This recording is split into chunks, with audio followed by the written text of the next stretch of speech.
तो दोस्तों आज हम फिर से आपके लिए लेकर आए हैं देश दुनिया की सभी ताजा बड़ी खबरें।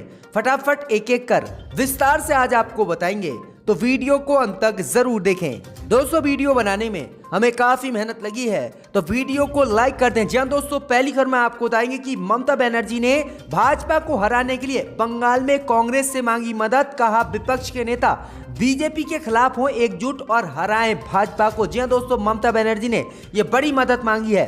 तो वहीं आपको बताएंगे दोस्तों कि गुजरात विधानसभा में आज पेश किया जा रहा है लव जिहाद कानून। भाजपा बोली गुजरात में हिंदू लड़कियों को रखना है अब सुरक्षित। तो वहीं आपको बताएंगे दोस्तों कि बंगाल में दूसरे चरण की वोटिंग के दौरान टीएमसी कार्यकर्ता की हत्या, बीजेपी के 7 नेता किए गए हैं गिरफ्तार। तो वहीं आपको बताएंगे दोस्तों कि खत्म नहीं होगा किसानों का आंदोलन। कृषि कानून पर 3 संसदीय कमेटी ने सुप्रीम कोर्ट में सौंपी रिपोर्ट, कृषि कानून को बताया है गलत। मोदी अमित शाह की बड़ी मुश्किलें। तो वहीं आपको बताएंगे दोस्तों कि बंगाल में दूसरे चरण की वोटिंग के दौरान नंदीग्राम में मीडिया की गाड़ियों पर हुआ हमला। भाजपा बोली ममता बंगाल को बनाना चाहती है मिनी पाकिस्तान। तो वहीं आपको बताएंगे दोस्तों कि ओवैसी ने बंगाल में बीजेपी और ममता बनर्जी पर बोला हमला। कहा चुनाव जीतने के लिए हर पार्टी को हिंदू दिखाना है बंगाल में जरूरी। तो सभी खबरों को आपको बताएंगे दोस्तों, दिल से वीडियो को लाइक कर दें। इसी बीच बढ़ते दोस्तों अगली खबर की ओर। तो पश्चिम बंगाल में भाजपा को हराने के लिए ममता बनर्जी ने कांग्रेस से मांगी मदद। कहा कांग्रेस हमारा देश साथ, बंगाल में बीजेपी को है हराना। जी दोस्तों, आपको बता दें ये बड़ी खबर सामने निकल कर आई दोस्तों कि पश्चिम बंगाल में दूसरे चरण की वोटिंग से ठीक एक दिन पहले ममता बनर्जी ने विपक्षी पार्टियों के नेताओं को चिट्ठी लिखी है। इस चिट्ठी के जरिए ममता बनर्जी ने भाजपा को हराने के लिए विपक्षी दलों से एकजुट होने की अपील की है और कहा कि टीएमसी की विपक्षी दल मदद करें और भाजपा को पश्चिम बंगाल में हराएं। दरअसल आपको बता दें कि चिट्ठी में ममता बनर्जी ने आरोप लगाया है कि बीजेपी देश में एक पार्टी का शासन चाहती है। उन्होंने चिट्ठी में लिखा है कि बंगाल के राज्यपाल बीजेपी कार्यकर्ताओं की तरह काम कर रहे हैं, ईडी, सीबीआई और गैर बीजेपी नेताओं को निशाना बना रहे हैं। वहीं आपको बता दें कि ममता बनर्जी ने चिट्ठी में सोनिया गांधी, शरद पवार, एमके स्टालिन, अखिलेश यादव, तेजस्वी यादव, उद्धव ठाकरे, हेमंत सोरेन और अरविंद केजरीवाल, नवीन पटनायक, जगन मोहन रेड्डी और फारूक अब्दुल्ला महबूबा मुफ्ती को चिट्ठी लिखी है और कहा है कि आप हमारा साथ दें, नहीं तो भाजपा यहां पर चुनाव जीत जाएगी और बुरी तरह से फिर लोकतंत्र को खतरा होगा। तो ये बड़ी अपडेट आ रही है। इन बड़े नेताओं को ममता बनर्जी ने चिट्ठी लिखकर मदद मांगी है। इसी बीच बढ़ते दोस्तों अगली खबर की ओर। तो गुजरात विधानसभा में आज पेश हुआ लव जिहाद कानून। वित्त मंत्री बोले अब हिंदू लड़कियां रहेंगी सुरक्षित। जी दोस्तों, आपको बता दें कि गुजरात में लव जिहाद एवं शादी का झांसा देकर धर्म परिवर्तन कराने जैसे मामलों पर रोकथाम के लिए बीजेपी अब लव जिहाद कानून आज लेकर आई है।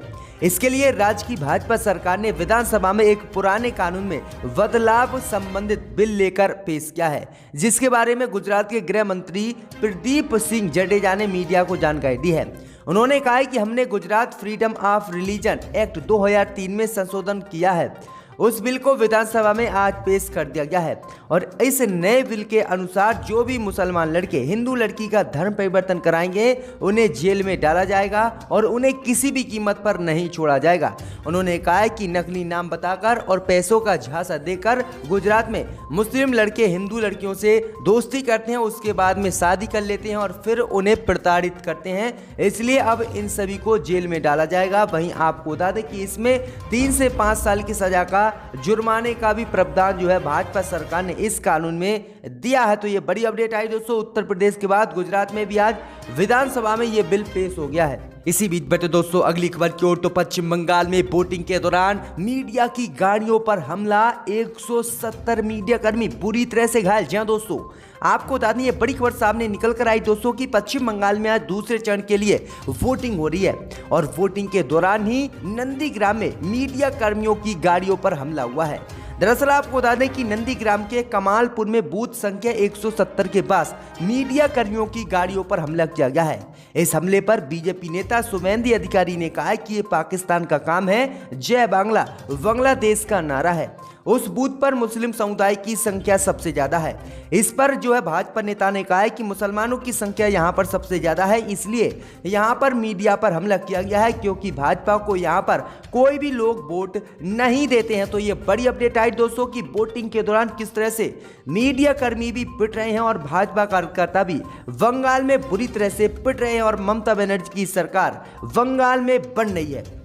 इसी बीच बट दोस्तों अगली खबर की ओर तो पश्चिम बंगाल में बोले ओवैसी, चुनाव जीतने के लिए हर पार्टी को दिखाना है हिंदू जरूरी। जी दोस्तों, आपको बता दें कि पश्चिम बंगाल में दूसरे चरण के चुनाव प्रचार के दौरान ममता बनर्जी ने गोत्र कार्ड खेल दिया, जिसको लेकर विरोधियों ने ममता बनर्जी पर वार किया। इस बीच अब AIMM के प्रमुख असदुद्दीन ओवैसी ने ट्वीट कर ममता बनर्जी पर निशाना साधा है, जिसमें उन्होंने कहा है कि हर पार्टी को लगता है कि उसे जीतने के लिए अपनी हिंदू दिखानी जरूरी है। ओवैसी ने ममता बनर्जी पर निशाना साधते हुए ट्वीट किया है और कहा कि जो लोग संडिया या जैनाउधारी नहीं है, किसी भगवान के भक्त नहीं है या फिर कोई पाठ या चालीसा नहीं करते हैं, उनका क्या है। असदुद्दीन ओवैसी ने आगे लिखा है कि हर पार्टी को लगता है कि उसे जीतने के लिए अपनी हिंदू दिखानी जरूरी है। ये नियमों के खिलाफ है, अपमानजनक है और सफल होने वाले नहीं है। तो ये बड़ी अपडेट आई दोस्तों कि दरअसल आपको बता दें कि ममता बनर्जी ने कल एक जनसभा को संबोधित करते हुए अपना गोत्र बताया था और हिंदू कार्ड खेला था, जिसके बाद ओवैसी काफी नाराज ममता की इस बात से हुए हैं। इसी बीच बता दोस्तों अगली खबर की ओर तो किसान आंदोलन नहीं होगा खत्म, कृषि कानून पर कमेटी ने सुप्रीम कोर्ट में रिपोर्ट की अपनी दर्ज। जी दोस्तों, आपको बता दें कि 3 कृषि कानून पर सुप्रीम कोर्ट द्वारा नियुक्त की गई 3 सदस्यीय कमेटी ने सुप्रीम कोर्ट को बंद लिफाफे में अपनी रिपोर्ट आज जमा की है। कमेटी ने अपनी रिपोर्ट में कहा है कि इस मामले का हल निकालने के लिए करीब 85 किसान संगठनों से बात की गई है। वहीं आपको बता दें कि सुप्रीम कोर्ट की तरफ से नियुक्त की गई कमेटी में अनिल धनवत, प्रसिद्ध अर्थशास्त्री अशोक गुलाटी और प्रमोद जोशी शामिल है। मीडिया रिपोर्ट के मुताबिक इस रिपोर्ट में कमेटी ने किसान संगठनों और कृषि मामलों के जानकारों से बात करके अपनी रिपोर्ट तैयार की है और इस रिपोर्ट में संसद की तरफ से पारित किए गए कृषि कानून की समीक्षा की गई है। दरअसल आपको बता दें कि किसानों ने मोदी सरकार द्वारा नए तीनों कृषि कानून को रद्द करने की मांग की थी। वहीं सुप्रीम कोर्ट द्वारा बनाई गई कमेटी का भी विरोध किया था। किसानों ने कहा था कि जो कमेटी में सदस्य हैं वह पहले ही भाजपा के नेता हैं और उन्हें भाजपा का समर्थन प्राप्त है, इसलिए वह कृषि कानून का विरोध नहीं करेंगे, इसलिए हम इस कमेटी को नहीं मानते हैं। इसलिए उम्मीद जताई जा रही है कि कोर्ट में कमेटी ने अपनी रिपोर्ट जरूर पेश की है, लेकिन किसान आंदोलन फिर भी खत्म नहीं होगा। तो ये बड़ी अपडेट आ रही दोस्तों। इसी बीच बट दोस्तों अगली खबर की ओर तो कांग्रेस ने पुडुचेरी को पूर्ण राज्य का दर्जा दिलाने का किया वादा, भाजपा की बड़ी मुश्किलें। जी दोस्तों, आपको बता दें कि NR कांग्रेस ने अपने घोषणा पत्र में केंद्र की मोदी सरकार पर दबाव बनाने तथा पुडुचेरी को पूर्ण राज्य का दर्जा दिलाने का वादा किया है। पार्टी ने कहा है कि केंद्र शासित प्रदेश के वित्तीय संकट को दूर करना यही एकमात्र समाधान है। आगे उन्होंने कहा है कि जब हमारी सरकार यहां पर बनेगी तो हम इसको पूर्ण राज्य का दर्जा दिलाएंगे और किसी भी कीमत पर भाजपा से इससे केंद्र शासित प्रदेश नहीं रहने देंगे, क्योंकि विकास करने में यहाँ पर हमें ज्यादा परेशानी हो रही है। तो कांग्रेस अब पुडुचेरी को पूर्ण राज्य का दर्जा दिलाएगी। इसी बीच बता दोस्तों अगली खबर की ओर तो बंगाल में वोटिंग के दौरान टीएमसी कार्यकर्ताओं की हत्या, बीजेपी के 7 नेता हुए गिरफ्तार। जी दोस्तों, आपको बता दें कि पश्चिम बंगाल में आज दूसरे चरण के लिए वोटिंग हो रही है और सुबह से ही पोलिंग बूथों पर मतदान भारी संख्या में लोग कर रहे हैं। भैया आपको बता दें कि दूसरे फेज की वोटिंग से एक दिन पहले पश्चिम बंगाल के मेदिनीपुर में चाकू मारकर एक टीएमसी कार्यकर्ता की हत्या कर दी गई है। हत्या का आरोप कार्यकर्ता के परिवार ने बीजेपी के कार्यकर्ताओं पर लगाया है। पुलिस के मुताबिक 48 वर्षीय टीएमसी कार्यकर्ता उत्तम केसपुर के हरिपुर के रहने वाले थे। उन पर 10 से 15 लोगों ने धारदार हथियार से हमला कर दिया है। हमले के बाद घायल उत्तम को मेदिनीपुर में अस्पताल में ले जाया गया, लेकिन उसी दौरान उनकी मौत हो गई है। वहीं आपको बता दें कि बीजेपी पर हत्या का आरोप है और इसको लेकर 7 बीजेपी के नेताओं को गिरफ्तार भी कर दिया गया है। वहीं आपको बता दें कि इससे पहले आज भाजपा के एक कार्यकर्ता की लाश जो है पेड़ से लटकी मिली है और उसने फांसी लगा ली है। तो ये बड़ी अपडेट आई दोस्तों कि लगातार पश्चिम बंगाल में कार्यकर्ताओं की हत्या हो रही, चाहे वह टीएमसी के हो या फिर बीजेपी के। इसी बीच बढ़ते दोस्तों अगली खबर की ओर तो असम में वसरुद्दीन अजमल ने मोदी अमित शाह से किया सवाल, कहा अब तक कितने बांग्लादेशियों को भेजा है आपने वापस। जी दोस्तों, आपको बता दें कि असम में दूसरे चरण का मतदान जोर शोर से जारी है।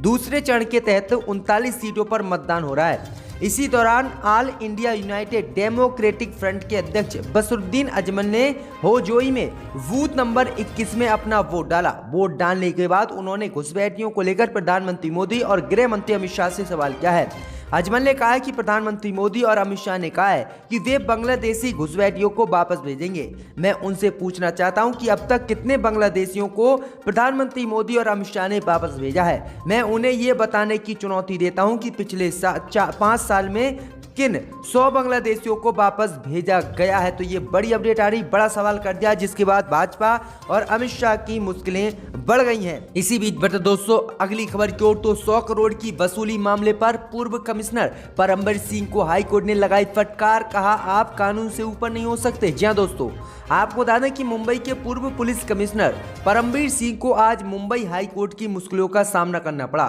मुंबई हाई कोर्ट ने उन्हें 100 करोड़ वसूली मामले पर फटकार लगाई है। दरअसल आपको बता दें कि कोर्ट में उनकी याचिका पर सुनवाई करी थी। परमबीर सिंह ने मांग की कि महाराष्ट्र के गृह मंत्री अनिल देशमुख के खिलाफ सीबीआई जांच की जाए। कोर्ट ने परमबीर सिंह के बार पूछा कि देशमुख के खिलाफ बताए जा रहे आरोपों के मुताबिक कोई एफआईआर क्यों नहीं दर्ज की गई है। मुंबई हाई कोर्ट के मुख्य न्यायाधीश सीजे दत्ता ने सुनवाई के दौरान सख्त टिप्पणी की। कोर्ट ने सिंह ने कहा कि आप एक पूर्व पुलिस कमिश्नर हैं, आपके लिए कानून क्यों अलग होना चाहिए। कानून के मुताबिक आपको एफआईआर दर्ज करानी चाहिए थी। आप खुद को कानून से ऊपर समझते हैं क्या पुलिस और नेता कानून से ऊपर हैं? आप खुद को कानून से ऊपर मत समझिए, कानून आपसे ऊपर है।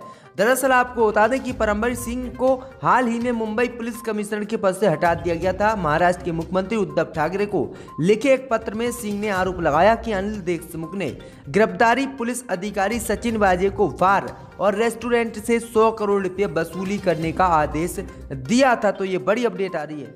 इसी बीच बटे दोस्तों अगली खबर की ओर, तो सीतारमण के ब्याज दर घटाने के फैसले पर बरसी प्रियंका गांधी, कहा ये करेंगे देश को बर्बाद। जी दोस्तों, आपको बता दें कि केंद्र सरकार के छोटी बचत योजनाओं पर ब्याज दर घटाने के ऐलान और फिर इस फैसले को वापस लेने पर विपक्षी दलों ने सवाल उठाए हैं। कांग्रेस नेता प्रियंका गांधी ने वित्त मंत्री निर्मला सीतारमण के ब्याज दर घटाने के फैसले को वापस लेने को चुनावी दांव बताते हुए कहा है कि 5 राज्यों में चुनाव चल रहे हैं, इसलिए ये फैसला वापस ले लिया गया है। शिवसेना ने भी इस पर सवाल किए थे। प्रियंका गांधी ने ट्वीट कर कहा था कि निर्मला सीतारमण से हम आपको बता दें कि छोटी बजट योजनाओं पर आखिरकार आपने पहले कम ब्याज दर का ऐलान किया था, फिर आपने इसको क्यों वापस लिया? क्या गरीब लोगों को आप देश में जीना नहीं दोगे? तो ये बड़ी अपडेट आ रही है, बड़ा हमला बोला है ममता बनर्जी पर। इनको दोबारा इस ऐवान में